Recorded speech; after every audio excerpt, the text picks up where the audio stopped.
Hello and welcome to yet another episode of This Much is True Crime with myself, Martin Frizell, and Emeritus Professor of Criminology, David Wilson. I do like all of the title to be used, and can I just say, you're all looking very smart, and I feel completely underdressed. Well, I should make the point that we are not alone for this episode. We're joined by Kevin Lane. I'll explain who Kevin is in a second. But yeah, I just thought actually it's about time we dressed up. I'm fed up being a bit scruffy.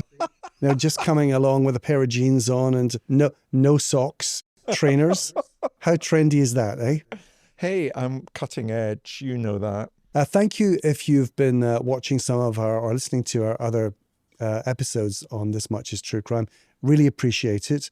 And the numbers are coming up. Very happy with where we are. We're up into the 40s in the charts now. That is incredible, isn't it? Beating a lot of BBC shows, iHeart shows, big funded things. Of course, we're not funded at all. We just do it because we love it. But who knows, that may come. Someone may pay us at some point. Well, it's great that we've got listeners, viewers who are interested in what we're saying. And I think it's that sense in which it's treated seriously, the kind of subject areas that we deal with. We try to take those matters that those subjects bring up properly. But at the same time, it is a conversation. And one of the things I would like to see in the weeks and months to come is I'd like to hear what viewers and listeners themselves make of some of the things that we've been discussing and what their views are about that discussion, and also things that they would like us to discuss that they feel haven't been discussed in the past. And you can contact us through socials, especially on our Instagram site. So This Much is True Crime Pod. Please go on there and drop comments, and we'll happily do just a special perhaps on what people are asking. And now today, as I mentioned, Kevin Lane is our special guest. Hello, Kevin. Hello. Hi. Thank you for having me. Thank you for coming along. We were working out how to describe you, Kevin, because pretty much most of your adult life has been behind bars. But you're also that very strange character in that, you would think, crikey, is this a violent person? Is this a violent man because he's been banged up all this time? But you come across to anyone who meets you, knows you, or gets to know you, you're the most gentle, kind, quite considerate, interesting soul. I'm just wondering how the two kind of meet. That's very decent of you to say so, and people that do know me all say the same, so thank you. How do those two meet? So where did it go wrong? Nature and nurture comes into play there, doesn't it? It went wrong when my mother and father separated, maybe from a child, from my own nurture. So a messy combination of the two? Absolutely. And listen, both of you are very well dressed, as I pointed out, but I can't help but notice you're wearing a tag. So you've come straight out of prison. Take us into prison with you. What is it like behind bars at the minute? Hardly a day goes by, but we're not being told stories of the violence, the drugs, the staff who aren't really in control. What is prison like today? It's terrible.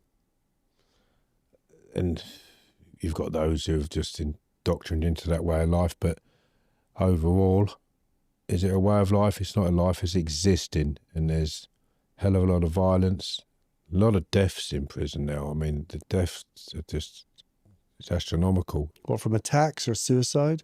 The choice of drug is spiced now.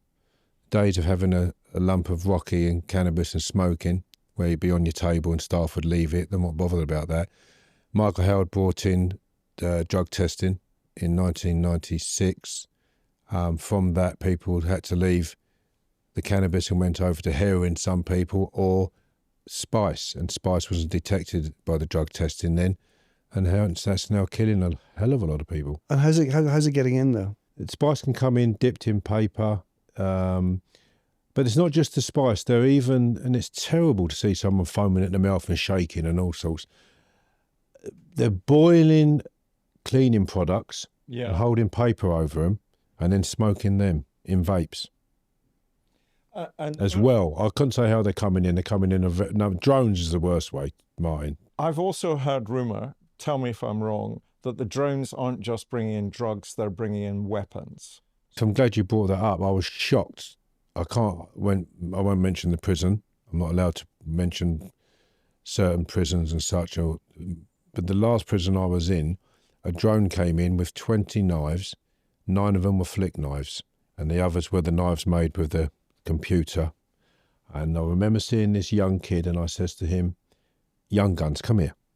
I said, "What is going on with you and this lot with the knives?" "It's the power," he said. "Give your head a shake. You'll have power," I said, "when you've got 20 years wrapped round you." "The power," I said. "What's wrong with you? You've just had your sister up and your mum, your family. Do you want to be seeing them for the next 20 years because of the power you had in your hand?" But they're just too young. It's the gang-related crimes. Prison Officers Association are saying they need to be better armed, that they, that They're giving them stab vests now. stab vests. There was that terrible incident where one of the terrorist prisoners threw boiling fat into a prison officer's face. I have said very publicly, I worry it won't be too long before we see the death of a prison officer who's on duty. I know you're on the other side of the fence. Well, I'm not, though. I'm not. A lot of prisoners don't like the way I'm very straight down the middle. I say things what is right. I believe that staff should have protection. I think they're understaffed, which means they can't run the wings as they would like. It won't be too long before someone has a gun delivered by a drone. Then what? Just the logistics. Where do the drones drop them off? Or do they hover outside the window? Is it into the yard? Where do the drones... Watch the series Banged Up. You'll see a drone delivering a mobile phone. Those lads that had those 20 knives, Penny, and they paid £2,000 for those knives to be delivered to the prison. And that was because of the gang-related crimes where there's no free-flowing walkways no more, David. Yeah. Because of the gang-related crimes. Well, they're during times of work and such, but it's staffed. However, there's still a lot of violence during the walkways. But for association and such, there should be no gates in a CCAT prison. It's still gated. Mm-hmm. You can't have it open. Simply the reason being is the violence due to the gangs. So how do you survive, Kevin? You're somebody who's spent a long time in prisons, and I don't think you have any problem about surviving. But how would somebody going into prison for the very first time in England today survive given the sorts of circumstances that you're describing going on inside our jails? As a freshie, straight off the street, they'd be in trouble. The first thing that people would look at, it's not like it used to be. Let's say Martin would come in and we'd welcome you and we'd say, "Where are you from, Martin? Do you want something to eat? What do you need?" Now they look at you and say, "Right, what can we get off him? What can we get him to do? Has he got any money? Can we make him force him to send that money to somebody?" When you say they, so is it like organised crime? That's the inside? culture in there now with the prison. A lot of the prisoners, it's about what can we get you to do or take off you. You just mentioned in an earlier answer, Banged Up. Watch Banged Up, you said to Martin. Banged Up was the Channel 4 series. Yeah, and you see a drone being delivered. And you were locked up in that constructed factual reality series with the former Tory MP, Johnny Mercer. Still in contact with him? Yeah, Johnny's great. You speak to him regularly? I haven't spoken to him regularly, no. So when I was just been recalled, he's due to come and visit me, and the authorities moved me. He wasn't too keen on that. But yeah, Johnny did, yeah. And with Tim Whitwell, the producer of that, he was coming with Tim. So yeah, Johnny's down to earth. And what do you think surprised him the most about his experience of being behind bars? Violence. Barefaced violence. The staff didn't have control. A lack of assistance to rehabilitate people. Mm-hmm. The amount of people that are being imprisoned now, the conditions were poor, terribly poor. Having to have cold showers. I was having cold showers in my last stint, literally freezing cold for nearly 3 weeks at one point. Are they deliberately cold, or they just don't, pay for the heating? What is it? Mechanical breakdown. Right. And that's genuine. So the actual buildings themselves, the fabric of the buildings are just falling down. They were, but then in the same instance, there was a part that was sitting in the prison for those 3 weeks to be fitted, and it wasn't. So that can be down to lack of concern. Let them have the cold showers. not by all, of course, but by majority, some, not the majority, but the odd person here and there. People get worn down. They just get abused. They get spoken to badly. They're overworked. They're falling out amongst their ranks themselves. So it's right across the board. There's a number of factors that have an effect on how prisons are run now, and it's not just down to overpopulation. It's overpopulated prisoners, underpopulated staff, not enough money to run them. The staff, I mean, I used to be the head of prison officer training, and I fought throughout the time I was in that role to ensure that staff were properly trained before they went on to landings. Do you feel that staff are confident when they're walking the landings? Do you feel that they know the job they should be doing? No, you can see them straight away. But that's an interesting question. So to be a prison officer in Argentina, you have to do a 4-year training program. It's like a degree, I suppose. You're learning, I would imagine, over 4 years how to interact with people, how to control difficult situations. Not 7 weeks or such, what it is now in England. You don't even have to be able to run the fitness. What's that bleep? The bleep test. Oh, yeah. You can walk now. You can pass it with walking. You know, you should have a basic level of fitness. I liked it when the old days where you had ex-army and such running the landings. Excellent, more control. And of course, Johnny Mercer, that we were talking about, is ex-army, and a lot of the power of programs like that is, you know, Martin and I disagree with each other so often, and I tend to be more liberal than Martin is. And a lot of the power of those kinds of constructed factual reality is giving the viewer an insight into what can be done. What should we do with our prisons? And if you were advising, Johnny Mercer no longer is an MP, if you were advising the Labour government about what they should do to improve prisons, what would you say? I've been saying it for years. So the 10 years that I've been out and prior to that, look at Norway. What are Norway doing right that we're not doing? Why do we follow the American side of the penal system? Your sentences are far too long. You're releasing cabbages back into society. They're either heavily indoctrinated on drugs by then, or they're institutionalised. They haven't got much hope on the horizon to go forward. They're not hungry for life in terms of they want to go and make a career for themselves. How long does a young kid need to spend in prison to realise he shouldn't have been there? Young kids are getting 30 years now for gang-related stabbings or shooting. I can tell you now, I didn't need to be in prison for the amount of time I was in there to know I didn't want to be there any longer, and to pray to whoever was listening. And I don't believe in God anymore, but I believe in someone's listening to me, whoever. I'd make however many promises I could if it just released me.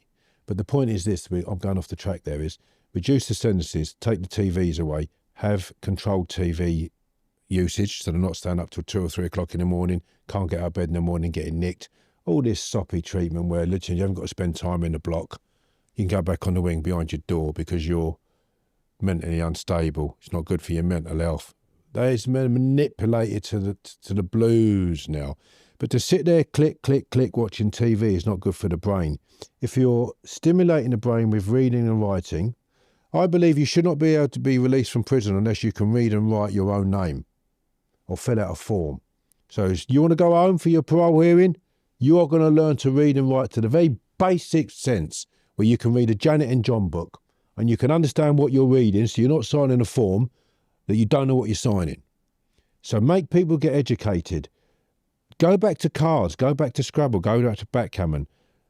Click, click, click is vegetating the brain. I didn't have a TV for 20 years. I didn't have a TV when I was back there this time. I don't have TV. And I'm the only one on the wing that doesn't have a telly, sometimes in the whole prison. The average reading age of the sentenced male prison population in England and Wales is 7. The average, in other words, the average male adult prisoner is functionally illiterate.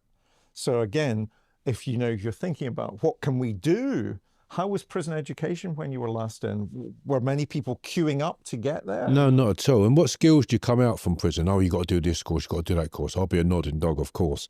What they should be doing is they should have massive workshops in prison where you're learning to make wooden frames for doors, or making doors, or you're utilising the prison industry to repeat skills that you could learn on the outside if you was outside employed, that this country needs, not counting washers and screws into bags.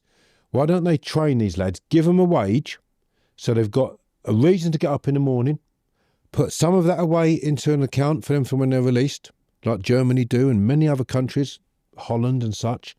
And when you get released, you don't have to go straight back to crime. You can go and rent a house because you've worked for that money. You don't have to go and get universal credits or PIPs, whatever they're doing. And they're all signing up for PIPs now.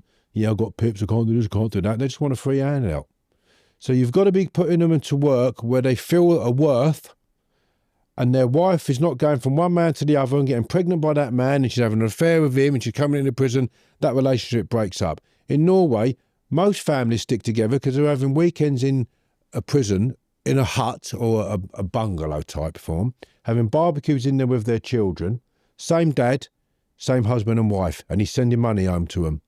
What are wives or girlfriends and that doing?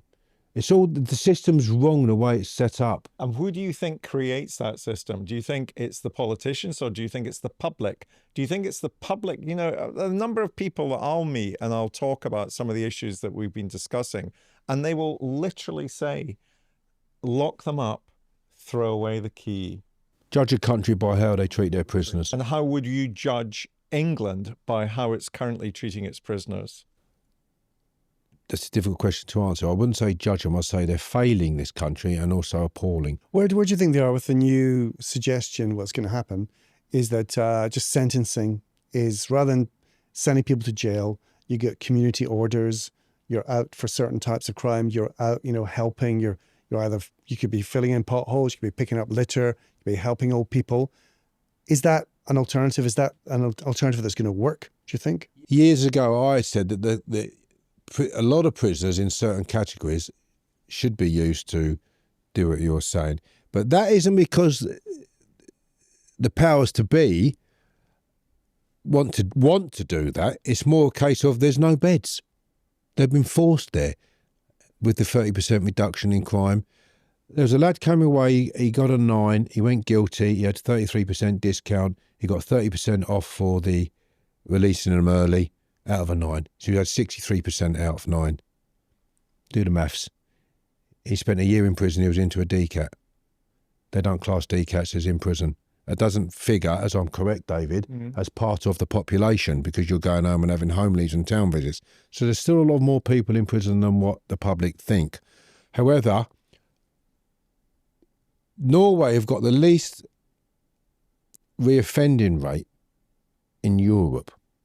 What are they doing right? Doesn't matter what I say, but look what other governments are doing around the world that is working. Okay, but Norway's maximum penalty for any offence, the maximum penalty you can receive in Norway is 21 years. So Anders Behring Breivik, terrorist offender who kills 77 people, the maximum penalty he could receive was 21 years. How do you think a terrorist offender that kills 77 people receiving a 21-year sentence, how would that go down in England?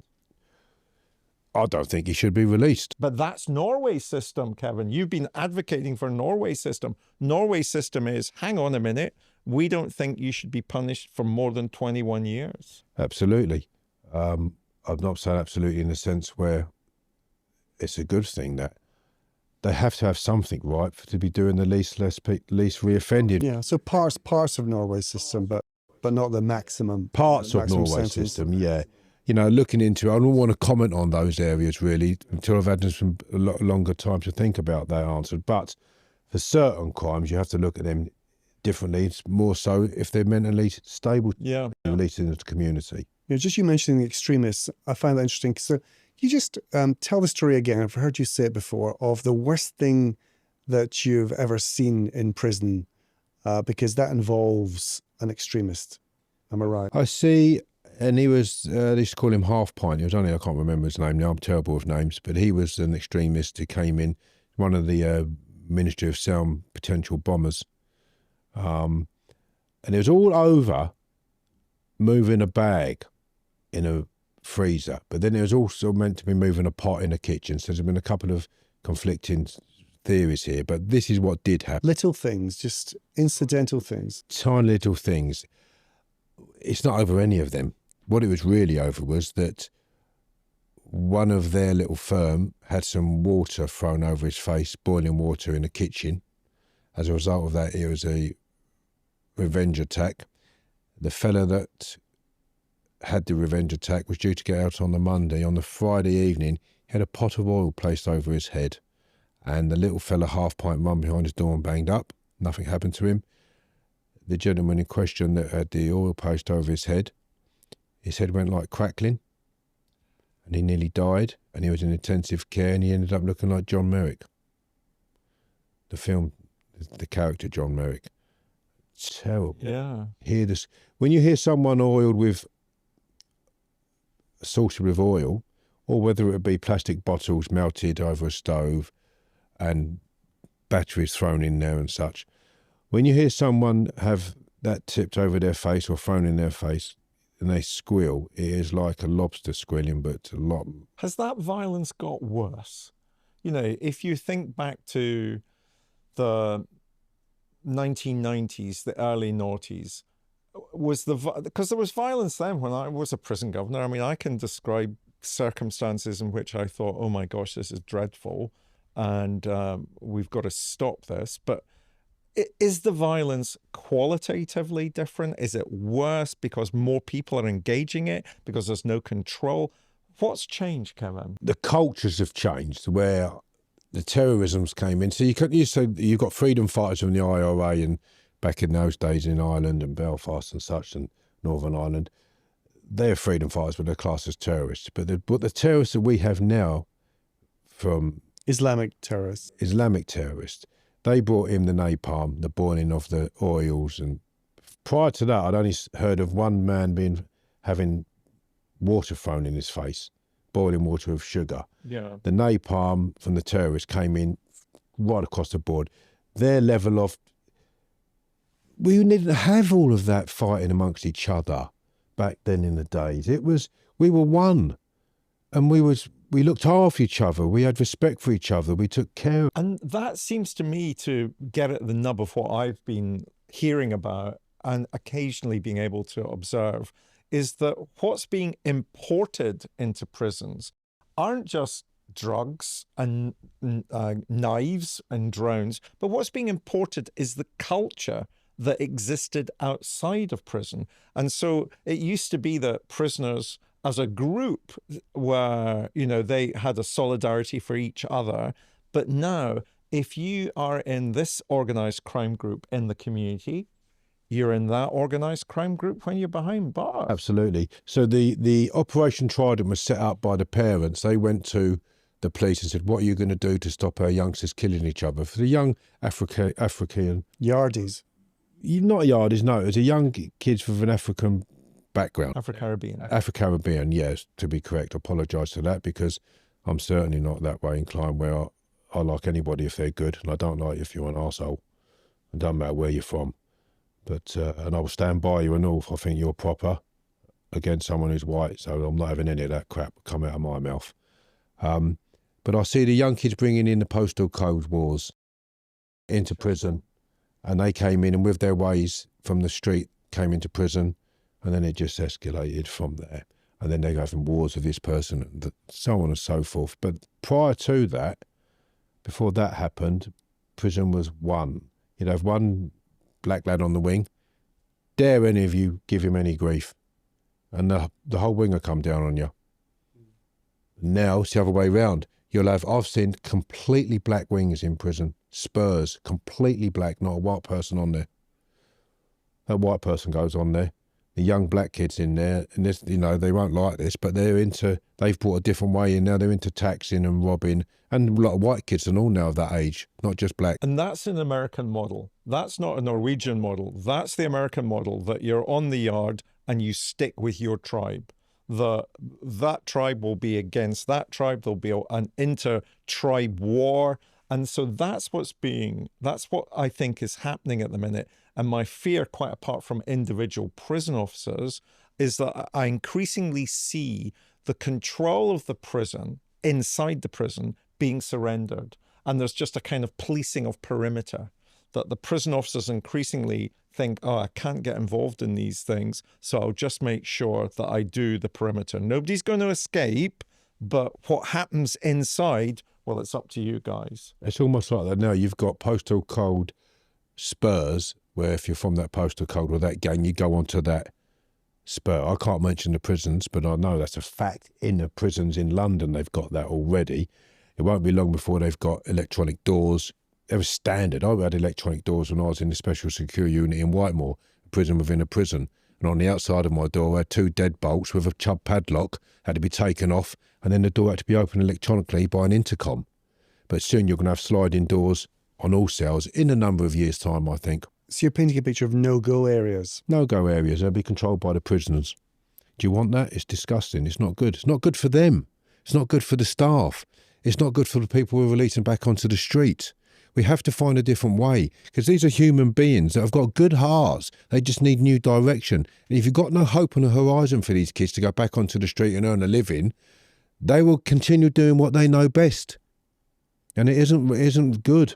And tell me about just come back to the extremist element of it as well. Now, you've seen what some of them can get up to, recruiting as well. What do you think the answer is to that? Internment in army camps that are disused. Bring them straight over, put them in there, and then send them back when they've served their sentence, not to come back into this country. Get rid of them. Not release them back into England on the street to carry on doing what they're doing. As we all know, that's happened when they're going off doing courses on the same day and coming back out and stabbing people with knives attached to their hands, as we know in the City of London happened. We need to sentence them, separate them. You've now got the piranhas in prisons in London. You could be a black piranha. You could be against the Islamists, but you're now making... So what's a piranha? What do you mean by piranha? Explain that. They're called piranhas, and they are making a stand against the terrorists. And now they're considered racist, but they're not racists because there's black and white in there. But they're making a stand against the terrorists, and now they're being sectioned. And they're being held in, some on the landings, but they're difficult prisons where there's problems for them. So are these prisoners who are doing the job of prison officers? No, they're making a stand against their fellow prisoners who are terrorists, saying, we ain't having this. We're not having you indoctrinating people. We're not having you having Sharia law. But that's where the authority should stop. Well, how do they stop it when they're mixing them? I've seen there's a terrorist in there at the minute, loads of terrorists in there at the minute, but there's one, he's not a terrorist, he's a convert. He's done 20 odd years. He converted from, he's a BNP supporter, came in, attacked an imam. From that, he was then attacked. He then converted. He got 7 life sentence, and he's done 24 years now doing a 5. He's a misfit and a wannabe. And so how do they convert him? How do they see him because they think he's vulnerable? And is that how they do it? Well, he is vulnerable. They attacked him in groups like wolves.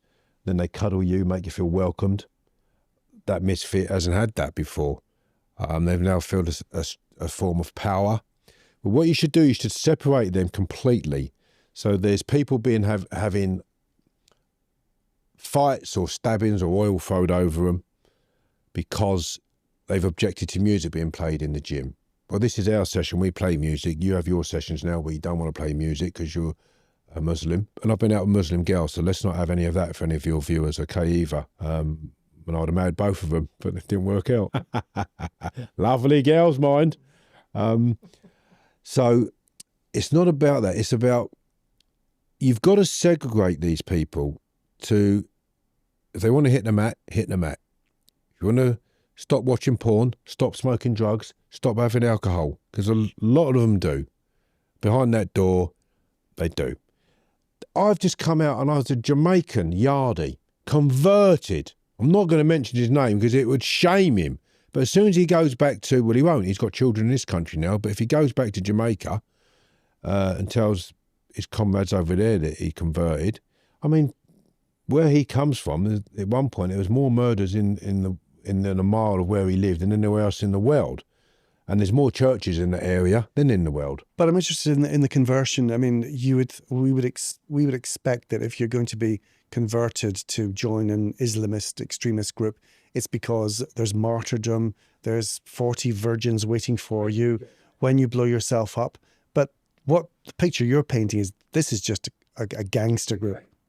This is just a crime family. It's a gang, massive gang, power, gang.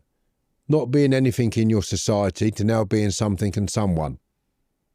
Go and commit that attack and then you're treated like God. But you're not, you're a fool. You've been used. And I say to some of these people, do you think they'll invite you around your house when you get out to meet their brothers and sisters? Of course they won't. You'll be disposed. So put them in camps on their own. Or prisons of their own. No TVs, because you don't like TV, do you, none of you? Fine. Get in there then. And you haven't got a mix of normal people you're going to convert, and then they're going to end up doing longer bird. Is there any hope at all at the minute? What path do they go prison? on? No, none at all. Absolutely none.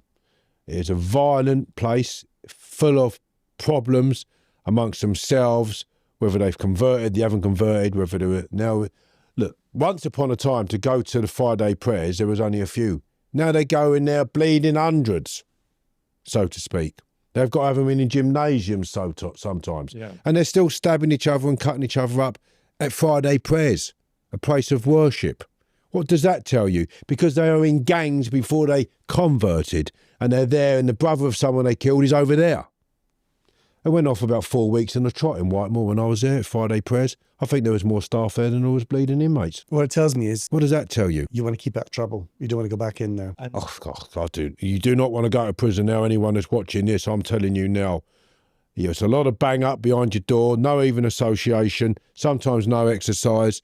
Your visits, again, the visits ain't every day. The prison I've just come out of, we can only have visits twice a week in the week and weekends if you could get on a visit. It's all changed. Martin, I'm very conscious of the time, and I want to ask Kevin about some of that other aspect. My sex life. No. How is your sex life, Kevin? Bloody good.